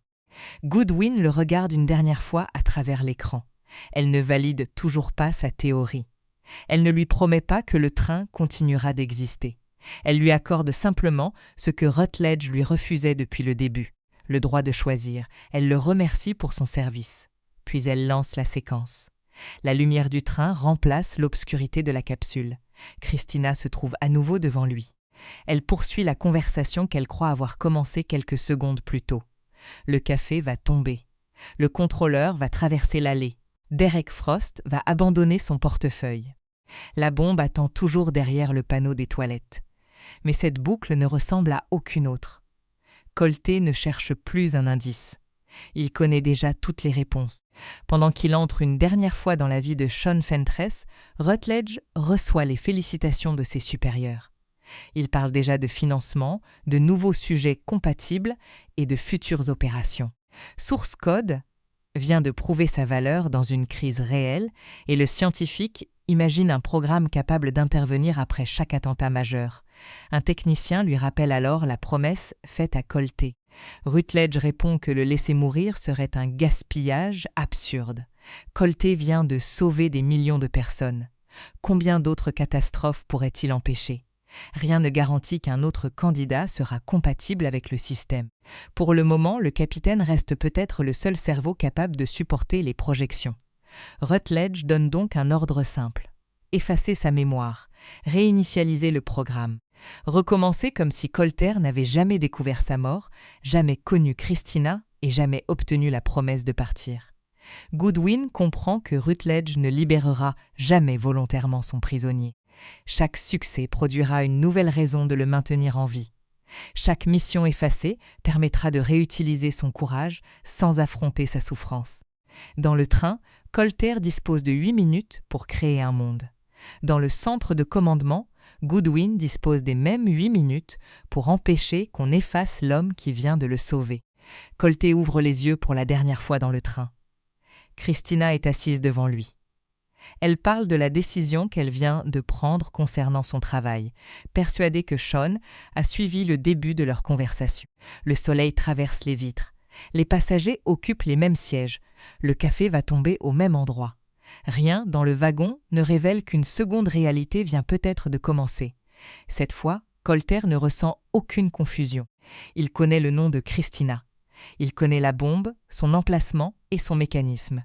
Il sait que Derek Frost descendra à Glenbrook, que son portefeuille tombera volontairement et qu'une camionnette blanche l'attend sur le parking. Il sait également qu'au-delà de ce monde, Goodwin observe un compte à rebours identique au sien. Dans 8 minutes, elle coupera les machines. Colter ne peut donc plus compter sur une nouvelle tentative. Aucun échec ne sera corrigé. Aucune information oubliée ne pourra être récupérée. Cette boucle n'est pas un brouillon supplémentaire, mais la seule version dans laquelle il doit tout accomplir. Il se lève presque immédiatement. Christina lui demande où il va. Colter lui répond simplement qu'il doit régler quelque chose. Son calme la surprend. Lors des autres boucles, il était agité, agressif ou perdu. Maintenant, il se déplace avec la précision d'un homme qui connaît déjà chaque obstacle. Il entre dans les toilettes, retire le panneau et atteint la bombe. Le dispositif qui lui avait semblé complexe pendant les premières tentatives n'a plus rien de mystérieux. Colter a eu le temps d'en observer la structure, d'identifier le téléphone servant de déclencheur et de comprendre le piège qui l'avait empêché de neutraliser correctement l'explosion. Il déconnecte les éléments essentiels, coupe le circuit et retire la source de mise à feu. Le compte à rebours du téléphone s'arrête. Pour la première fois, le train dépasse l'instant où sa destruction semblait inévitable, même si personne ne le sait encore. Colter ne reste pas pour contempler son succès. Désamorcer la bombe ne suffit pas. Frost conserve une seconde arme dans sa camionnette et peut encore atteindre Chicago. Il faut donc l'arrêter avant sa descente. Le portefeuille tombe. Un voyageur se penche pour le ramasser, reproduisant le geste observé dans les boucles précédentes. Mais Colter intervient avant qu'il le rende. Il ouvre le document, prononce le nom de Derek Frost et observe la réaction du passager. Frost comprend aussitôt que son plan est compromis. Il ne sait pas comment Sean Fentress peut connaître son identité, ni comment il a découvert la bombe. Il sait seulement que cet homme représente désormais une menace. Sa main se rapproche discrètement de son arme. Colter agit le premier. La confrontation est rapide, brutale, mais parfaitement contrôlée. Il maîtrise Frost, le désarme et le plaque au sol. Les voyageurs reculent en criant, persuadés d'assister à une attaque incompréhensible. Christina tente de s'approcher, mais Colter lui ordonne de rester à distance. Il récupère le téléphone du terroriste et vérifie qu'il correspond au dispositif. Puis il utilise des menottes pour attacher Frost à une barre du wagon. Le responsable des 2 attaques est désormais prisonnier au milieu des personnes qu'il comptait tuer. Frost ne comprend toujours pas ce qui vient de se produire. Il regarde Colter comme si celui-ci avait traversé le temps pour le retrouver. Ce qui, d'une certaine manière, est exactement le cas. Colter informe les passagers qu'une bombe se trouvait dans le train et que l'homme au sol l'a installée. Il leur demande d'appeler la police, de transmettre le nom de Frost et de signaler la camionnette blanche stationnée à Glenbrook. Lorsque le convoi atteindra la gare, les autorités pourront saisir la seconde arme avant qu'elle quitte le parking. La mission est accomplie une nouvelle fois, mais avec une différence essentielle. Dans la réalité principale, Colté avait seulement permis l'arrestation de Frost après la destruction du train. Ici, il a empêché le premier attentat lui-même. Sean Fentress, Christina Warren et tous les autres passagers sont encore vivants. Le train continue d'avancer. Chaque seconde qui passe possède désormais une valeur étrange. Pour les voyageurs, elle appartient simplement à leur matinée. Pour Colté, elle représente un territoire qui n'avait jamais existé dans les boucles précédentes. Il vient d'ouvrir une route au-delà de la catastrophe, mais il ignore encore si cette route s'arrêtera lorsque Goodwin coupera son maintien artificiel. Il lui reste quelques minutes. Avant de les consacrer à Christina, Colté doit envoyer une preuve vers l'autre réalité. Il utilise un téléphone pour écrire à Goodwin. Son message n'est pas un adieu ordinaire. Il contient une prédiction précise. Il lui annonce qu'elle entendra bientôt parler d'une tentative d'attentat déjoué contre un train de banlieue. Il lui explique que la catastrophe n'aura pas lieu dans la réalité où elle lira ce message. Frost sera arrêté avant l'explosion, les passagers survivront et Source Code révélera ainsi sa véritable nature. Le programme ne recrée pas seulement le passé, il génère ou rejoint une autre ligne temporelle. Colté demande également à Goodwin de retrouver l'homme connecté au système dans sa propre réalité.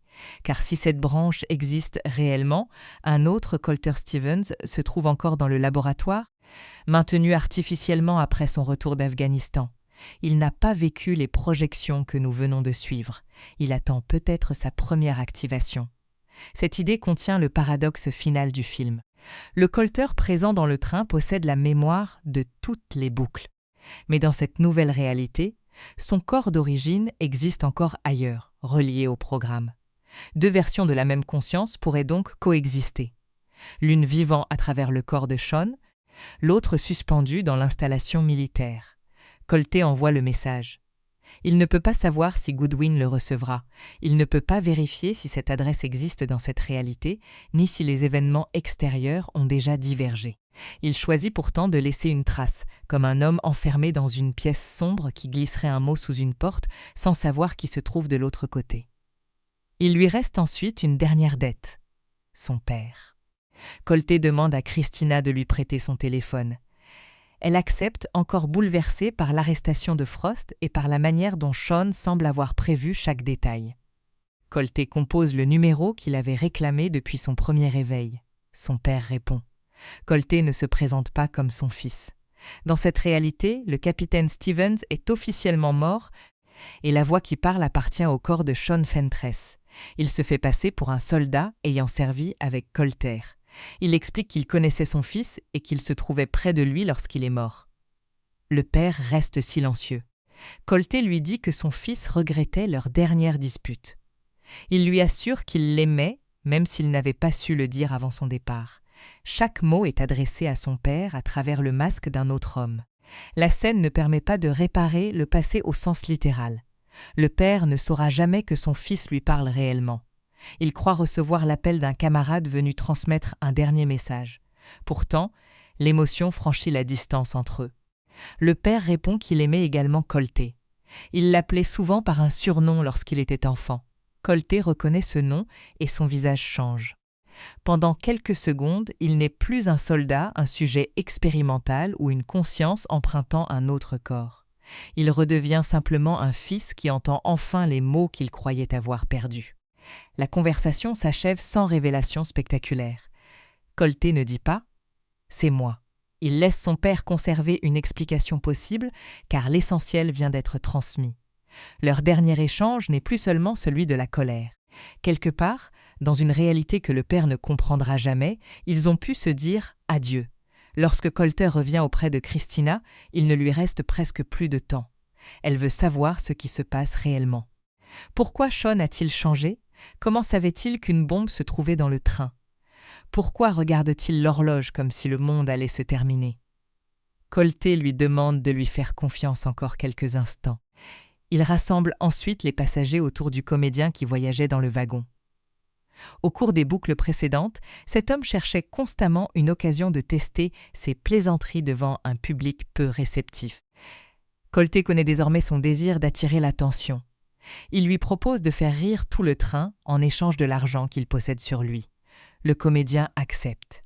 Il commence son numéro au milieu de l'allée. Les passagers, encore tendus après l'arrestation de Frost, réagissent d'abord avec hésitation. Puis les premières plaisanteries produisent quelques sourires. Les rires se propagent. Même ceux qui ne comprennent pas toute la situation se laissent entraîner. Colté observe les visages. Dans toutes les autres boucles, il les voyait à quelques secondes de leur mort. Ils criaient, se projetaient contre les sièges ou disparaissaient dans le feu. Maintenant, les mêmes personnes rient ensemble sans savoir qu'elles viennent d'échapper à une catastrophe. Cette image devient sa véritable victoire. Il regarde l'horloge. Quelques secondes. Dans le centre de commandement de la réalité principale, Goodwin quitte son poste et se dirige vers la salle où se trouve le corps de Colter. Rutledge ordonne au technicien de préparer l'effacement de sa mémoire. Il ne sait pas qu'elle a accepté de couper le maintien artificiel.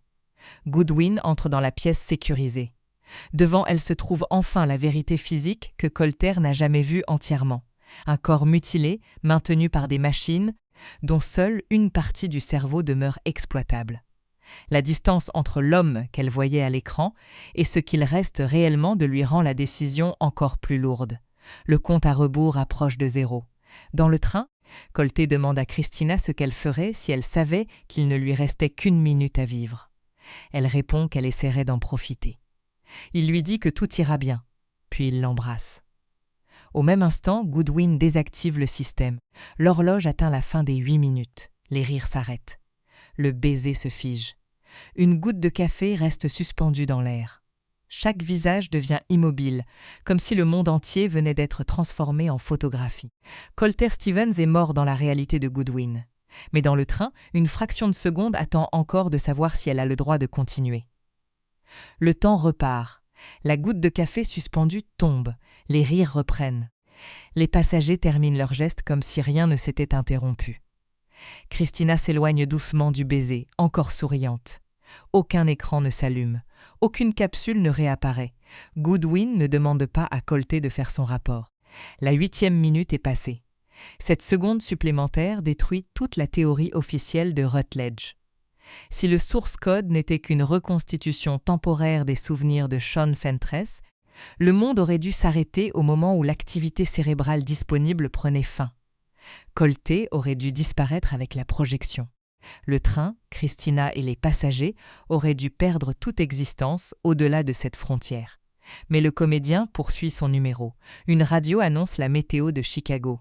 Les voyageurs discutent. Le train avance vers la ville. Le futur continue de se construire sans dépendre de la conscience artificiellement maintenue dans le laboratoire. Colté reste immobile quelques secondes. Il ne célèbre pas immédiatement. Il regarde autour de lui comme quelqu'un qui vient de survivre à sa propre mort et qui n'ose pas encore croire au silence. Aucune explosion, aucun retour. La promesse de Goodwin a été tenue dans la réalité d'origine. Son corps mutilé n'est plus maintenu artificiellement. Le capitaine Colter Stevens est mort une seconde fois, cette fois par choix. Pourtant, sa conscience demeure ici, à l'intérieur du corps de Sean, dans un monde où le train n'a jamais explosé. Le film ne présente donc pas une modification simple du passé. Colté n'a pas effacé l'attentat ayant déclenché l'expérience. Dans la réalité où Goodwin l'a envoyé en mission, le train a bien été détruit. Sean, Christina et les autres passagers y sont morts. Rutledge a utilisé Colter pour identifier Frost, les autorités ont intercepté la seconde bombe, puis Goodwin a coupé les machines. Cette chronologie existe toujours. La dernière projection ouvre une autre branche. Dans cette nouvelle version de la journée, Colté désamorce la bombe avant l'explosion. Derek Frost est arrêté dans le wagon. La camionnette radioactive reste au parking. Christina survit. Tous les passagers possèdent maintenant un avenir que la première réalité leur avait retiré. Le source code ne permet donc pas de réparer le monde dont on vient. Il permet d'en rejoindre, ou peut-être d'en créer, un autre. Cette distinction explique pourquoi la fin peut sembler heureuse sans annuler la tragédie précédente. Les victimes de la première chronologie ne reviennent pas. leur double continue ailleurs. Le père de Christina, ses amis ou les familles des passagers restent endeuillés dans le monde de Goodwin. Colté n'a pas transformé leur perte en illusion. Il a empêché qu'elle se reproduise dans une autre réalité. Une fois cette vérité comprise, le titre du film prend un sens plus large. Le source code n'est pas seulement le nom d'un programme informatique utilisant les dernières traces de mémoire. Il représente un code source au sens presque cosmique, un ensemble de conditions initiales capables de produire plusieurs versions du même monde. Le train, les passagers et les 8 minutes constituent le point de départ. Les choix de Colter écrivent ensuite des résultats différents. Dans une version, il accuse un innocent et meurt sur les voies. Dans une autre, il sort du train avec Christina, mais ne neutralise pas la bombe. Dans une autre encore, Frost les tue sur le parking. Ces mondes ont-ils continué après le départ de Colté? Le film ne le confirme pas directement. Mais la dernière branche prouve au minimum qu'une projection peut devenir autonome. Elle n'a pas besoin que le corps d'origine de Colté reste en vie pour poursuivre son existence. Après la gare, Colté et Christina arrivent au centre de Chicago. La catastrophe annoncée n'a pas eu lieu. La ville ignore qu'elle vient d'échapper à une attaque. Les passants marchent, les voitures circulent et la journée conserve son apparence ordinaire. Cette normalité est la récompense véritable de Colté. Un héros traditionnel reçoit parfois des médailles, des applaudissements ou une reconnaissance publique. Colté ne peut réclamer aucun de ces honneurs. Aux yeux du monde, il est Sean Fentress, un professeur ayant aidé à maîtriser un terroriste. Le capitaine Stevens reste officiellement mort en Afghanistan. Il doit donc accepter une victoire sans identité. Christina l'emmène devant la grande sculpture réfléchissante de Millennium Park. Sa surface déforme le ciel, les immeubles et les silhouettes des visiteurs. Colté observe leurs reflets dans cette masse de métal courbé. L'image est parfaitement choisie. Depuis son premier réveil, les reflets lui rappellent qu'il habite le visage de Sean. Dans les toilettes du train, le miroir avait transformé son corps en énigme. Ici, la surface réfléchissante ne lui renvoie plus un visage isolé dans une pièce étroite. Elle lui montre un monde entier, ouvert, lumineux, rempli de possibilités. Le reflet reste celui de Sean. La conscience reste celle de Colter. Christina, elle, ne voit aucun conflit. Elle se tient à côté de l'homme qu'elle connaît depuis le début sous le nom de Sean Fentress. Son visage n'a pas changé. Seul son comportement, sa confiance et son regard paraissent différents. Elle lui fait d'ailleurs remarquer qu'il ressemble à une autre personne. Colté répond que c'est le nouveau lui. La phrase fonctionne comme une plaisanterie, mais elle contient toute la vérité. Il ne peut pas redevenir l'homme qu'il était avant l'Afghanistan. Son corps a été détruit. Son existence militaire appartient à une autre chronologie. La vie qui s'ouvre devant lui exige une nouvelle identité, construite à partir de 2 hommes. Il possède les souvenirs, le caractère et les émotions de Colter Stevens. Il occupe le corps, la place sociale et probablement l'avenir de Sean Fentress. C'est ici que la conclusion révèle son malaise le plus profond. Qu'est-il arrivé à Sean? Rutledge affirmait que son cerveau avait conservé 8 minutes d'activité après sa mort. Pourtant, dans la branche finale, Sean n'est jamais mort. La bombe est désamorcée. Son corps est intact. Malgré cela, sa conscience ne reprend pas le contrôle lorsque les 8 minutes prennent fin. Colté demeure à sa place. Le film évite volontairement de préciser si l'esprit de Sean a disparu, s'il reste enfoui, ou si le programme a produit un corps parallèle déjà occupé par Colté dès la création de cette réalité. Aucune scène ne montre Sean lutter pour revenir. Aucun personnage ne pose la question. La victoire de Colter contient donc une forme d'usurpation involontaire. Il n'a pas choisi Sean comme victime. Il n'a pas conçu le programme. Il cherchait seulement à sauver le train et à échapper à une existence de prisonnier biologique. Pourtant, sa seconde chance dépend du fait qu'un autre homme ne récupère jamais sa propre vie. Christina croit continuer une relation avec Sean. Elle ignore que l'homme devant elle connaît à peine son passé, son travail, sa famille et toutes les décisions prises avant le trajet. Colté devra apprendre à devenir Sean ou lui révéler une vérité presque impossible à croire. La fin s'arrête avant ces complications. Elle choisit l'instant du soulagement plutôt que les conséquences du lendemain. C'est ce qui lui donne son mélange particulier de chaleur et d'inquiétude. Colté demande à Christina si elle croit au dessetin. Elle répond qu'elle croit plutôt à la chance. Pour lui, cette conversation possède une portée immense. Était-il destiné à mourir en Afghanistan? Était-il destiné à rencontrer Christina à travers la mémoire d'un inconnu? Les 8 minutes constituaient-elles une prison ou une route vers cette nouvelle vie? Le film ne tranche pas. Le destin supposerait qu'une force ait conduit Colté vers cette conclusion. La chance suggère au contraire qu'il a découvert une issue que personne n'avait prévue, pas même le créateur du programme. Rutledge voulait une machine capable d'analyser les catastrophes. Colté en a fait un passage vers d'autres réalités. Pendant que Christina et lui contemplent la ville, un second dénouement commence dans le centre de commandement de cette nouvelle chronologie. La capitaine Goodwin reçoit un message étrange. Il vient d'un homme auquel elle n'a encore jamais parlé dans le cadre d'une mission. Le texte mentionne l'exercice de mémoire utilisé par le programme, annonce qu'une tentative d'attentat sera déjouée dans un train et affirme que Goodwin ainsi que Colter ont empêché l'explosion.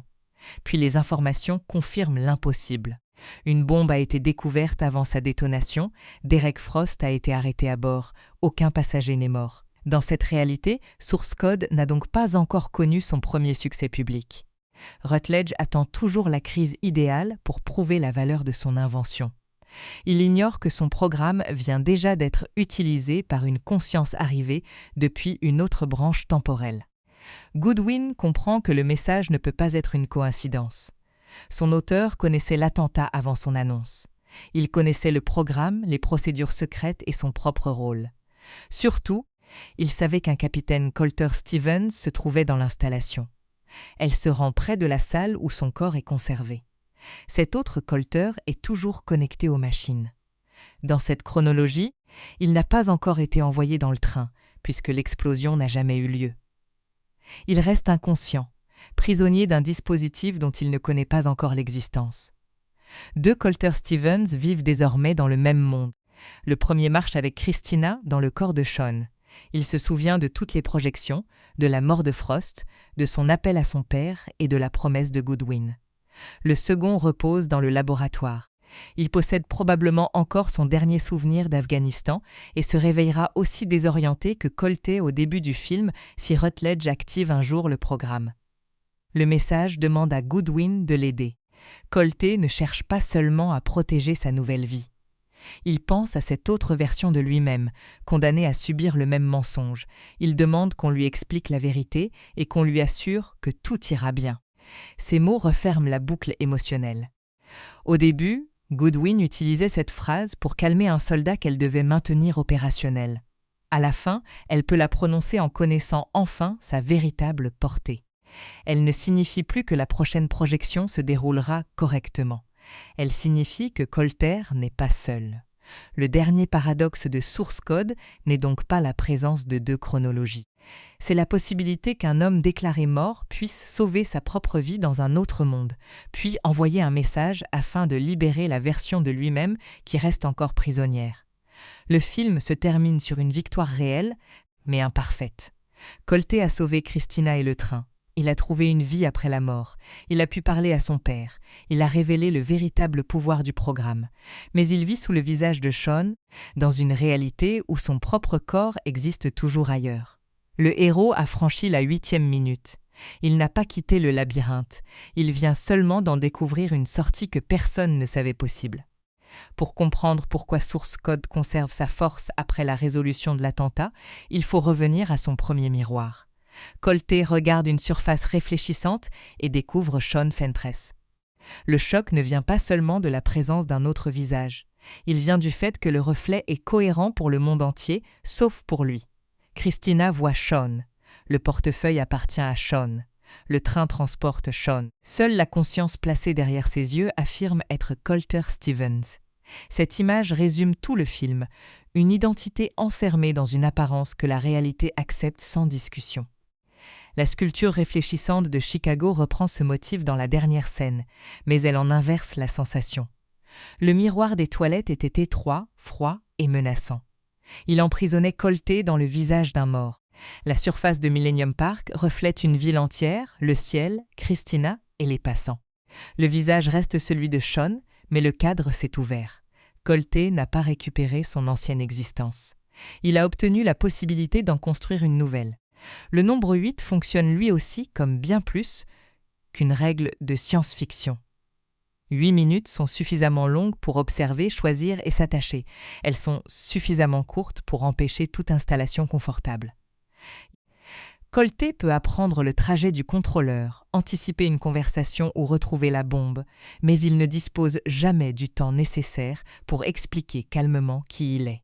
Chaque boucle l'oblige donc à révéler sa personnalité par ses décisions. Au début, il réagit comme un soldat désorienté. Il veut reprendre le contrôle, identifier une menace et retourner auprès de son unité. Ensuite, il devient enquêteur, soupçonne les mauvaises personnes et découvre les dangers de sa propre précipitation. Enfin, il cesse d'utiliser les 8 minutes uniquement pour obtenir des informations.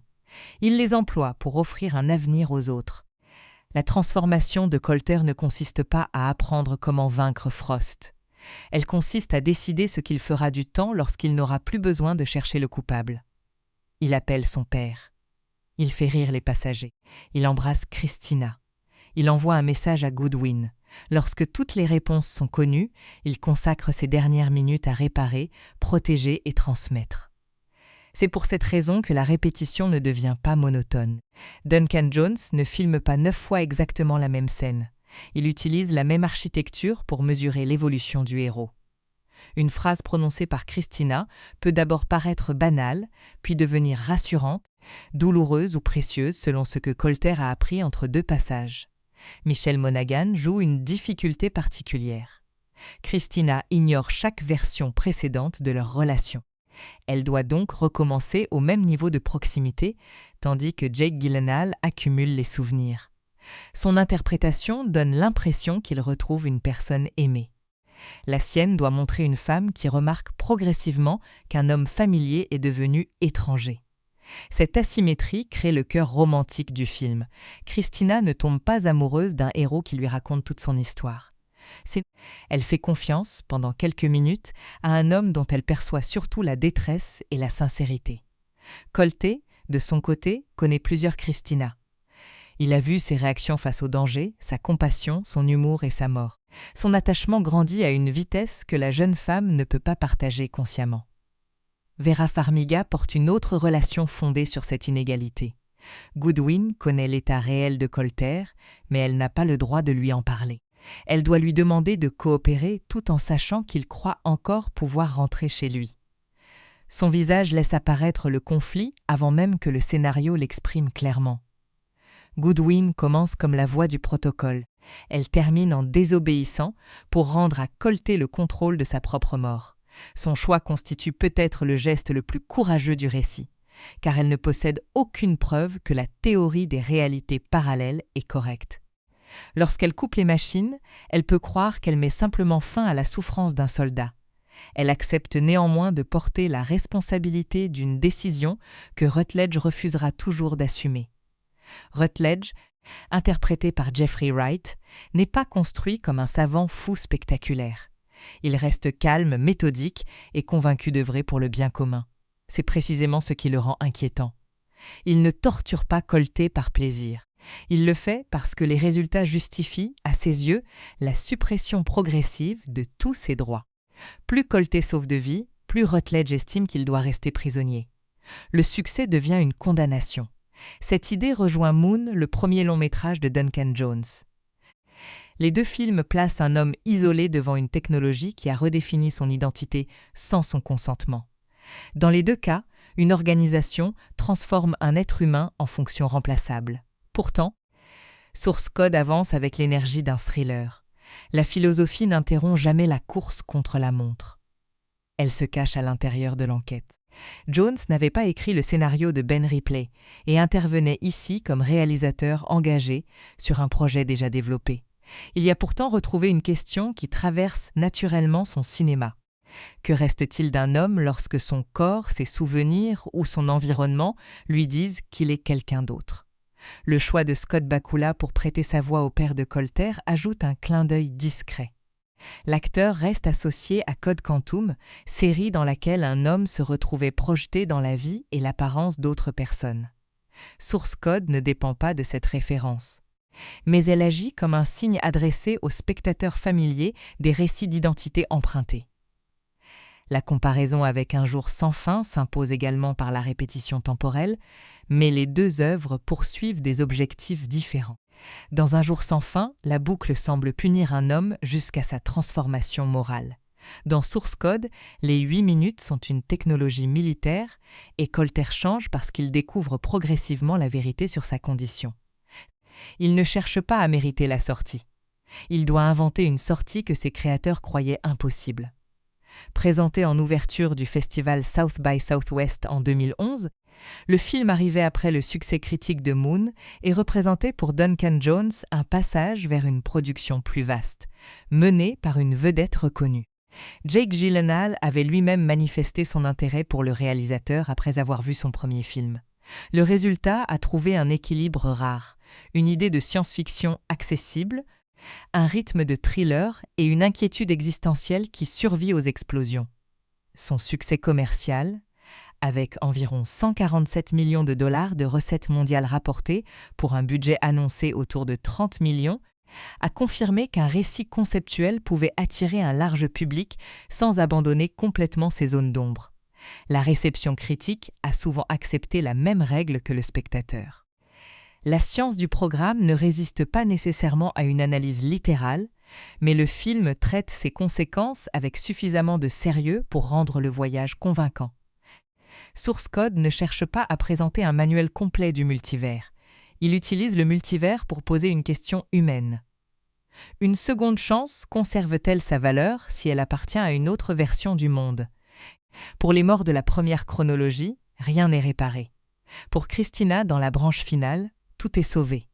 Pour Goodwin, le message reçu prouve qu'une décision de compassion a produit une réalité qu'aucun protocole n'avait prévue. Pour Colter, la réponse reste plus ambiguë. Il marche librement, mais dans le corps de Sean. Il possède un avenir, mais doit vivre sous le nom d'un autre. Il a sauvé un train, mais ne peut révéler facilement comment. Et quelque part dans la même réalité, son propre corps mutilé attend encore auprès du source code. Sa victoire n'efface donc pas le prix payé. Elle affirme simplement qu'une existence imparfaite peut encore valoir la peine d'être vécue. Le véritable ennemi de Colter n'était pas seulement Derek Frost, c'était la certitude imposée par tous ceux qui lui répétaient que rien ne pouvait changer. Le train avait déjà explosé. Christina était déjà morte. Son corps était déjà perdu. Les 8 minutes ne menaient nulle part. Colter accepte les faits, mais refuse leur conclusion. Il ne sauve pas son ancienne vie. Il protège la possibilité d'une autre. Et lorsque l'horloge dépasse enfin la limite, Source Code laisse derrière lui une idée aussi inquiétante que consolante. Quelque part, chaque choix impossible pourrait ouvrir un monde où la catastrophe n'a pas encore gagné.